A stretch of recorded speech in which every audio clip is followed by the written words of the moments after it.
जी अस्सलाम वालेकुम। यासीन आपके साथ हाजिर है इस मार्केट प्रीव्यू के हवाले से, जो कि नॉर्मली मैं संडे लेट नाइट या मंडे की अर्ली मॉर्निंग यानी मार्केट खुलने से पहले आपके साथ हाजिर होता हूँ। आज पीर का दिन है, इस महीने का यानी फरवरी के महीने का पहला दिन स्टार्ट होने वाला है। और फ्राइडे को हमने देखा था कि दो क्लोजिंग आई थी, एक वीकली क्लोजिंग थी और एक आपकी आई थी मंथली क्लोजिंग। तो बड़ी इंपॉर्टेंट क्लोजिंग्स थी। और सबसे इम्पॉर्टेंट जो हमारे पास पिछले हफ्ते जो इवेंट रहा वो सबको उसका इल्म है कि कोरोना वायरस के हवाले से पूरी दुनिया की स्टॉक मार्केटों में अप्स एंड डाउन्स मूव आते रहे, और उसके साथ साथ वर्ल्ड हेल्थ ऑर्गेनाइजेशन की तरफ से जो डिफरेंट कमेंट्स हमें रिसीव होते रहे, उन बेसिस पे मार्केट्स में बहुत ज़्यादा अप एंड डाउन साइड पे मूव रही। अच्छा, जैसे कि मैं आपसे हमेशा ये कहता हूँ कि हफ्ता और इतवार की 2 दिन की छुट्टियों के बाद जो मार्केट खुलती है यानी मंडे अर्ली मॉर्निंग पे मार्केट खुलती है, तो उस हवाले से आपसे कुछ बातें ऐसी हो जाती हैं जो मार्केट के लिए बड़ी इंपॉर्टेंट होती हैं। और on the basis of different जो प्रीवियस रेकॉर्ड्स हैं हमारे पास, के हम ये देख रहे हैं कि पिछले 3-4 सालों से हमारे पास जितनी बैड न्यूज आती हैं, उन तमाम बैड न्यूज आने के बावजूद अमेरिका की स्टॉक मार्केटें हाई पे हाई बनाती चली जा रही हैं। अच्छा, अब यानी पिछले हफ्ते हमारे पास 2 इवेंट सबसे ज्यादा रहे जो पूरी मार्केट को अप्स एंड डाउन्स की तरफ चलाते रहे। और वो पहला सबसे बड़ा इवेंट तो हमारे पास था कोरोना वायरस। बल्कि 3 इवेंट मैं आपसे ये कहूंगा कि एक तो कोरोना वायरस के हवाले से पूरी दुनिया में एक तहलका मचा हुआ है कि जनाब पूरी दुनिया में जो है ये वायरस फैलता चला जा रहा है, और उसके असरात जो है हमने यूरोप के कई कंट्रीज में भी देखे हैं, अमेरिका में भी 2-3 केसेस पाए गए हैं, और पूरी दुनिया में एक ट्रैवल इमरजेंसी, ट्रैवल बैन होती हुई बातें भी सुनाई दे रही हैं कि बहुत सारे मुल्कों में बैन कर दिया है। एक तो ये कोरोना वायरस के हवाले से था। दूसरा इवेंट हमें ये पता है कि 24 जनवरी से 30 जनवरी तक पूरा चाइना, मेनलैंड चाइना में छुट्टियां थी। वहां पे new year, lunar year holidays के हवाले से 8 दिन यानी एक हफ्ते के लिए मार्केटें बंद की गई थी। लेकिन कोरोना वायरस एपिडेमिक जो वहां पे स्प्रेड हुआ है, उसके फियर की वजह से 2 दिन का उन्होंने एक्सटेंशन दिया था, और 10 दिनों तक के लिए पूरा चाइना की मार्केटें बंद थी, जिसमें उनके स्टॉक मार्केटें, उनकी बैंकिंग सिस्टम, उनका अदर फाइनेंशियल सिस्टम सारा बंद पड़ा हुआ था। 2 इवेंट, यानी एक तो कोरोना वायरस हो गया, और दूसरा ये कि इसी 10 दिनों के अंदर ये कोरोना वायरस फैला जब पूरे चाइना में छुट्टी थी। अच्छा, तीसरा इवेंट जो सबसे बड़ा हमारे पास था वो था अमेरिका में सेनेट में डोनाल्ड ट्रंप के खिलाफ जो इम्पीचमेंट ट्रायल या इम्पीचमेंट हियरिंग के हवाले से जो सिलसिला चल रहा था वो भी खत्म हो गया है। और अब एक आखिरी मरहला रह गया है, जो एक इनका इम्पीचमेंट के जनाब ट्रंप साहब की इम्पीचमेंट होनी चाहिए या नहीं होनी चाहिए। वो ये कहा जा रहा है कि वो पीर को होगा या वेडनेसडे को, इस यानी आफ्टर 2 डेज। तो इसमें देखते हैं कि ये मंडे को ये वोटिंग होती है या वेडनेसडे को होता है। हालांकि वेडनेसडे को ये कंफर्म है कि ट्रंप साहब की इम्पीचमेंट के हवाले से वहां पे वोटिंग होगी। यानी 3 इवेंट आप ले लीजिए, एक कोरोना वायरस, एक चाइना में छुट्टी, और तीसरा इम्पीचमेंट ट्रायल के हवाले से। अच्छा, अब इनको मैं थोड़ा सा आपको इसको कवर अप करूंगा, इस सारी चीजों को। जैसे कि मैं आपसे काफी अरसे से ये कह रहा हूं कि हमारे पास जितनी अमेरिका की स्टॉक मार्केट के हवाले से बैड न्यूज आती है, उस बैड न्यूज पे मार्केटें हाई पे हाई बनाती चली जा रही हैं। और ये जो कोरोना वायरस का एपिडेमिक है, मैं पिछले हफ्ते से आपसे ये कह रहा हूं कि ये आई पर्सनली फील कि ये एक मीडिया हाइप है, या इसको मेडिकल हाइप कह लीजिए, कि जनाब वो इनको वैक्सीनेशन सेल करनी है या इनको मास्क सेल करना है। अब हम ये देख रहे हैं कि भाई चाइना में लोग मरे कितने, 170, 200, 300, चलिए 500 लगा लें, 400, 500 लगा लीजिए। अब 300, 400 आदमी चाइना में इस एपिडेमिक से बताया जा रहा है कि वो मरे। मेरा सवाल ये है कि इस एपिडेमिक के अलावा सिर्फ पाकिस्तान एक छोटा सा मुल्क है जिसकी 20-22 करोड़ आबादी है, डेली बेसिस पे 2-3 हजार लोग यहां पर मरते होंगे।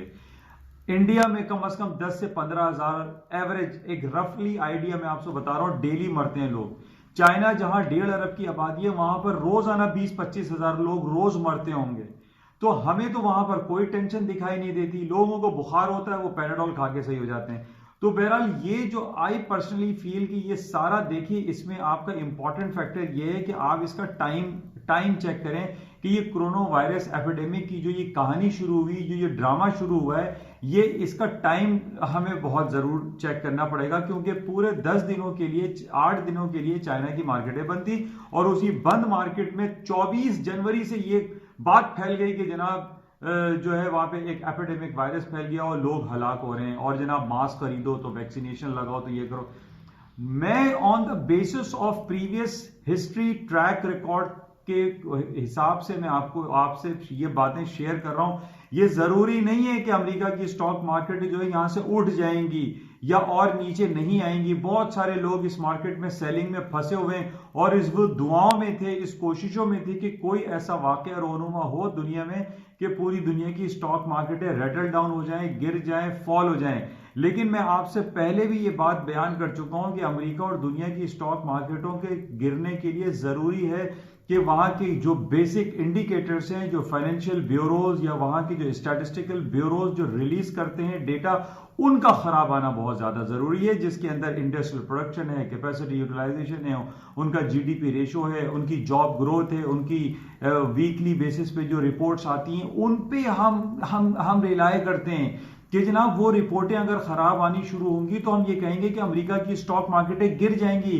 इन बैड न्यूज पे तो कुछ भी नहीं हो रहा है। हम ये देख रहे हैं कि अमेरिका ने पिछले 6-7 महीने पहले आप उठा के देखिए, ओसाका जापान में ट्रंप साहब ने वहां पर एक बयान दाग दिया था कि जनाब हम $300 बिलियन की इंपोर्ट्स पे चाइनीज गुड पे 15%, 10% जो है टैक्सेस लागू कर रहे हैं। उस दिन मार्केट डाउन हुई और उसके वेरी नेक्स्ट डे मार्केटें सारी हाई पे हाई जाना शुरू हो गई और खबरें ये लग रही थी कि जनाब हमारे पास अमेरिका के तमाम जो इकोनॉमिक इंडिकेटर्स हैं वो तो पॉजिटिव हैं, तो क्यों मार्केटें गिरें। और यही हमने देखा कि after certain period of time, 2-3 महीने के बाद अमेरिका की स्टॉक मार्केटें तारीख की बुलंद तरीन सतहों को छूती रही और रोजाना की बुनियाद पर तोड़ती रही।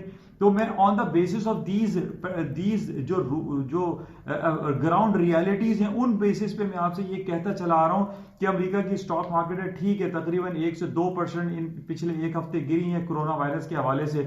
लेकिन अभी जो मेरे पास जो डिफरेंट रिपोर्ट्स आ रही हैं, मैं ये तज्जिया कर रहा था कि मैं देखें इसको बड़े गौर से आप समझिए कि मैं ये नहीं कह रहा हूं कि मार्केटें जो है यहां से ऊपर चली जाएंगी या मार्केटें यहां से बहुत ज्यादा गिर जाएंगी। मैं आपके सामने वो फैक्ट्स एंड फिगर रख रहा हूं जो मैं डिफरेंट रिपोर्ट्स पढ़ के आपको बताता रहता हूं। अब आप एक बात को नोट कीजिए, ये बात है सन 2002 सन 2003 की, जब इसी तरीके का कोरोना वायरस फैला था जिसका नाम था SARS, severe acute respiratory syndrome, SARS उसका नाम था। 2002-2003 की बात है। उस वक्त तकरीबन 800 लोग हलाक हुए थे दुनिया में, और उसमें जो टोटल लॉस हुआ था स्टॉक मार्केट में वो सिर्फ $33 बिलियन का लॉस हुआ था। $33 बिलियन का लॉस हुआ था। स्टॉक मार्केट एक डाउन हुई थी, नीचे गिर गई थी। और अभी जो मैं अभी एक ताजा तरीन जो रिपोर्ट, अभी मेरे पास ताजा तरीन रिपोर्ट आई है कि कल चाइना की मार्केटें 10 दिन के बाद खुलेंगी और चाइना सेंट्रल बैंक ने यह ऐलान कर दिया है कि वो $174 बिलियन मार्केट में इंजेक्ट कर रहा है कि मार्केट को उठा सके। अब ये देखिए, मैं बहुत मतलब ये on the basis of this report मैं कह रहा हूं, मैं अपनी तरफ से कोई बात नहीं लगा रहा हूं कि मैं फिर रिपीट कर रहा हूं कि 2002-2003 में जो सार्स से जो एक एपिडेमिक फैला था, जो सांस की नाली से एक वायरस जा रहा था और उसमें 800 लोग मरे थे और टोटल लॉस हुआ था $33 बिलियन का। आज क्या हो रहा है कि चाइना की मार्केटें 10 दिन के बाद खुलने जा रही हैं और चाइनीज सेंट्रल बैंक ने यह ऐलान कर दिया है कि $174 बिलियन वो फंड इंजेक्ट करने के लिए जा रहा है मार्केट में। अब मैं आपको यही बता रहा हूं, बार बार ये कह रहा हूं कि ये कोरोना वायरस जो है, इसकी टाइमलाइन आप चेक करें कि ये 10 दिन के लिए चाइना की मार्केटें बंद हुई थी, उसके अंदर सारा ये ड्रामा रचाया गया है। अब पता नहीं है, मुझे ये लगता है कि ड्रामा रचाया गया हो, क्योंकि पहले भी तमाम बैड न्यूज पे हमने देखा कि अमेरिका की स्टॉक मार्केटें ऊपर की तरफ चली गई, पूरी दुनिया स्टॉक प्लस में थी।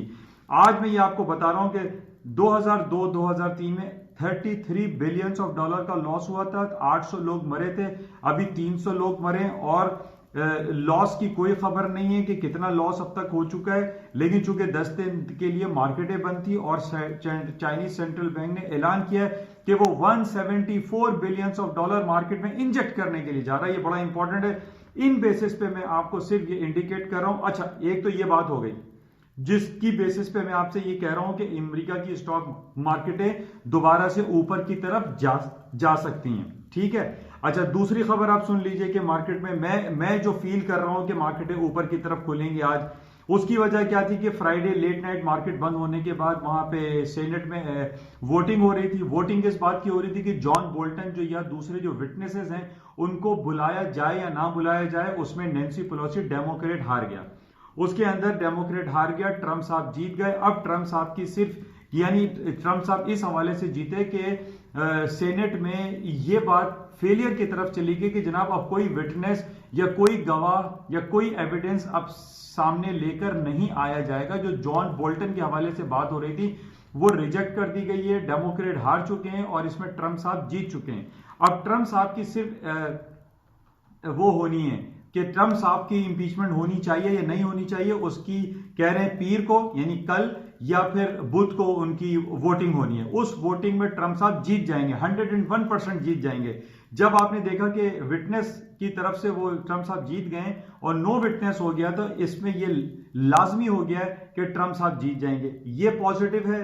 175 billion of dollar fund inject हो रहा है, ये पॉजिटिव है। और इसके अलावा और जो खबर हमारे पास आ रही है वो ये है कि इस हफ्ते यानी कल मंडे है, मंडे की रात को दुनिया की सबसे बड़ी कंपनी जो है, जो $1 ट्रिलियन कंपनी कहलाती है, अल्फाबेट गूगल की अर्निंग रिपोर्ट आ रही है और जो कि बेहतरीन आने की उम्मीदें हैं। पिछले हफ्ते हमने देखा था कि अमेजॉन की रिपोर्ट अच्छी आई थी और जो डिफरेंट माइक्रोसॉफ्ट वगैरह की सारी रिपोर्टें जो है वो अच्छी आई थी एंड आउट ऑफ एक्सपेक्टेशन बेहतरीन आई थी।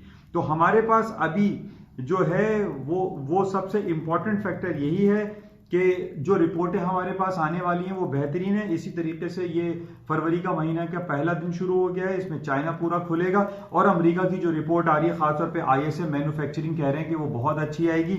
और उसकी वजह यह है कि अमेरिका और चाइना के दरमियान ट्रेड 1 जो डील है वो फेज 1 है वो साइन हो गए, जिसकी वजह से पॉजिटिव इफेक्ट आएगा। तमाम जो रिपोर्ट्स आ रही हैं फरवरी के महीने में उसमें अच्छी आने की उम्मीदें हैं।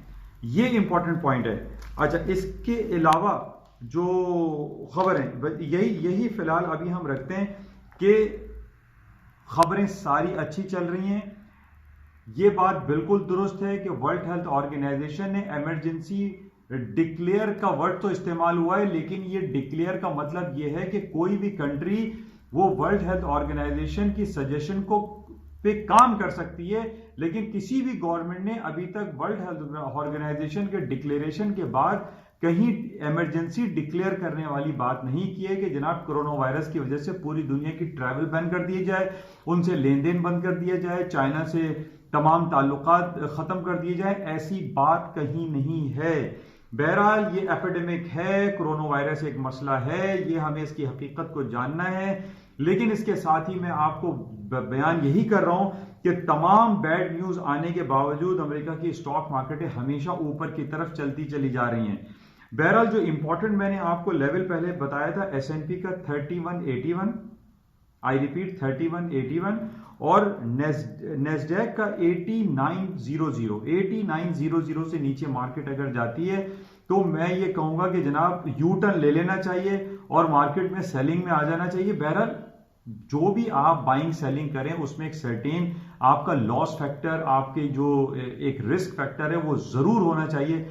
बिल्कुल ओपन मार्केट में कभी कोई काम नहीं करना चाहिए। बहरहाल इन खबरों के बेसिस पे जो अभी मैं फील कर रहा हूं कि ये एपिडेमिक जरूर है, लेकिन चाइना की मार्केटें 10 दिन के बाद खुलने जा रही हैं और 174 बिलियन ऑफ डॉलर उन्होंने इंजेक्ट करने की बात की है चाइनीज सेंट्रल बैंक ने, जो एक बड़ी खबर है। इन बेसिस पे मार्केटें डाउनफॉल इतनी नहीं दिखाई दे रही, जा सकती हैं मार्केटें क्योंकि कोरोना वायरस का फियर फैक्टर बहुत ज्यादा है। लेकिन आप इस पॉइंट को देखें कि 174 billion of dollar Chinese central bank inject करने जा रहा है कल, और प्लस 10 दिन के बाद मार्केटें खुलेंगी। तो इन पॉइंट्स को आप मलूज़े खातिर रखते हुए अपने डिसीजन लीजिए, अपने रिस्क को जो है रिस्क और रिवॉर्ड को कैलकुलेट करें और उसके अकॉर्डिंगली काम करें। मैं ये नहीं कह रहा कि मार्केटें नीचे खुलेंगी, मैं ये भी नहीं कह रहा कि मार्केटें बहुत ज्यादा ऊपर खुलेंगी। मैंने सिर्फ आपको सीधा बातें बता दी। अब आप डिसीजन आपके हाथ में, कि आप बाय करें या सेल करें, इट डिपेंड्स कि आपके ऊपर ये सारे फैसले हैं। लेकिन ऑन द बेसिस ऑफ जो रिपोर्ट्स मेरे पास, जो मैं फील कर रहा हूं, मेरी पर्सनल जो फीलिंग्स हैं, ये गलत भी हो सकती है, जाहिर है आदमी सिर्फ एनालिसिस ही करता है। गोल्ड की कीमतें नीचे आ सकती हैं, तकरीबन 1590 पे ये बंद हुआ था, नीचे की तरफ लगता है। स्टॉक्स में तेजी लगती हैं, तेल की कीमतें ऊपर की तरफ जा सकती हैं, क्योंकि चाइना खुलने के लिए जा रहा है। चाइना को जो है हर चीज में तेजी वो करेगा। और पहले पिछले हफ्ते भी मैंने आपसे रिपोर्ट पेश की थी कि चाइना के बहुत सारे इन्वेस्टर्स, लोग वहां ट्रेडर बैठे हुए हैं कि जनाब उन्होंने इस बात पे भी एतराज किया था चाइनीज ने कि 2 दिन की एक्सटेंशन क्यों दी। तो बहरहाल दे दी, अब वो कोरोना वायरस एपिडेमिक को उनको कंट्रोल करना था। बहरहाल पिछले हफ्ते हमारे पास ये भी खबर थी कि वर्ल्ड हेल्थ ऑर्गेनाइजेशन WHO ने चाइना की जो कोशिशें हैं उनको बहुत सराहा था और उनकी तारीफ की थी कि चाइना इस हवाले से काफी बेहतर काम कर रहा है। बहरहाल इसको देखते हैं, लेकिन जो पॉइंट्स मेरे पास थे वो मैंने आपके साथ शेयर कर लिया है। उस बेसिस पे आप अपने पोर्टफोलियो को मैनेज कीजिएगा। इंशाल्लाह सुबह मॉर्निंग ब्रीफिंग में दोबारा आपसे रब्ता होगा। उस वक्त तक के लिए इजाजत दीजिए। इंशाल्लाह सुबह देखते हैं कि क्या होता है। जाते हुए मैं आपसे कहूंगा इस यूट्यूब चैनल को प्लीज सब्सक्राइब जरूर कीजिएगा। Thank you.